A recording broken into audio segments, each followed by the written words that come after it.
Hello friends, I am Shukanna Pal, Assistant Professor of English, Jivantala Rokeya Mahavidyalaya.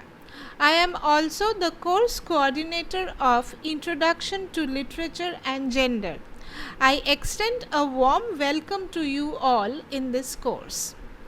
Man is born free but everywhere in chains.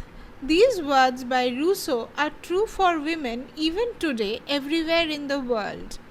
Despite the fact that educating women has been recognized all over the world as a primary prerequisite for an egalitarian society, women continue to be structurally marginalized in all walks of life. More than 50% of the world's population continue to remain in a subservient position due to gender discrimination. The proposed course on Introduction to Literature and Gender intends to enable learners to comprehend the power relationships of dominance and subservience between man and women vis-a-vis literature. The course aims to enable learners to look at English literature through the gender lens. Learners will be introduced to feminist thought and gender studies. The learners will then apply this knowledge of thought and theories to interrogate and analyze the seminal texts of feminist literature and formulate a nuanced understanding of the diverse and interdisciplinary field of feminist theory and gender studies. Course learning outcomes.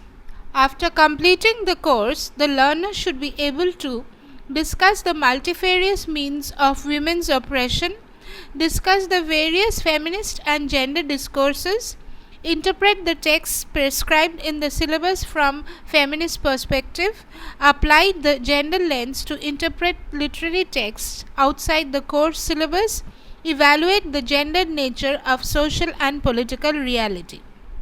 Course structure. The course content has been divided into 40 modules spaced out over 15 weeks. Learners are expected to attend 2 MCQ tests of 10 marks each, submit 2 assignments of 15 marks each, and appear for a graded assessment of 50 marks. Gender is a social construct. However, there is a tendency to associate gender with sex, its biological counterpart, and stereotype people. This stereotyping has a political agenda. It follows the dominant subservient binary.